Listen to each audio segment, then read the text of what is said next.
மாண்புமிகு பேரவை தலைவர் அவர்களே, 2026-27 ஆண்டிற்கான இடைக்கால வரவு செலவு திட்ட மதிப்பீடுகளை வரலாற்று பெருமை மிகுந்த இந்த சட்டமன்றத்தின் முன் வைப்பதில் நான் பெருமிதம் கொள்கிறேன்.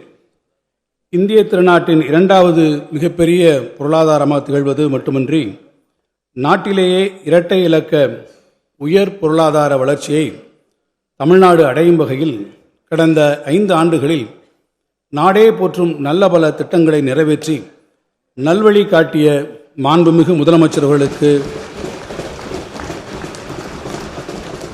என் நெஞ்சார்ந்த நன்றியை உரித்தாக்கிக் கொள்கிறேன். காலத்தை வென்ற என் திருவள்ளுவரின் வாக்கினை இம்மாமன்றத்தில் பதிவு செய்து என் உரையை தொடங்குகிறேன். பகுத்துண்டு பல்லுயிர் ஓம்புதல் நூலோர் தொகுத்தவற்றுள் எல்லாம் தலை. இருப்போர் இல்லாதோர் என்றில்லாமல் கிடைத்ததை பகிர்ந்து கொண்டு எல்லா உயிரிலும் வாழ வேண்டும் என்ற சமநிலை கொள்கைக்கு ஈடானது வேறு எதுவுமே இல்லை. வான்புகழ் வள்ளுவரின் வாக்கினை பின்பற்றி நானிலம் போற்றும் வகையில் மாண்புமிகு தமிழ்நாடு முதலமைச்சர் அவர்களால் தமிழ்நாட்டின் வளர்ச்சி வழிநடத்தப்பட்டு வருகிறது.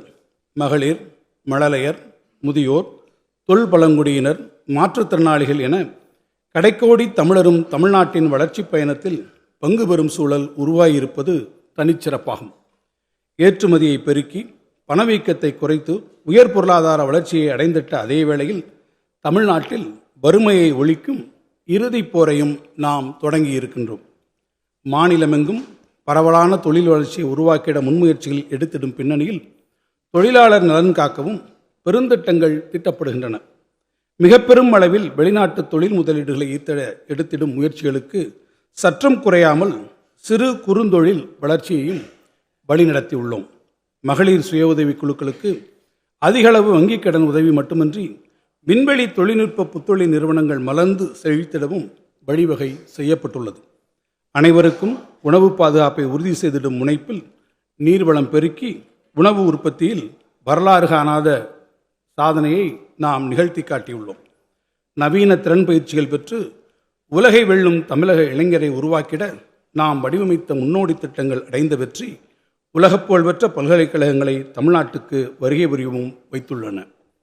செயற்கை நுண்ணறிவு உள்ளிட்ட அறிவுசார் பொருளாதாரத்தில் நம் இளைஞர்கள் சிறந்து விளங்கிட உரிய திட்டங்கள் தீட்டப்படும் அதே வேளையில் தமிழர்தம் தொன்மையினை அடுத்த தலைமுறையினர் அறிந்து கொள்ளும் வகையில் கீழடி, பொருணை அருங்காட்சியகங்களை அழகுற வடிவமைத்துள்ளோம்.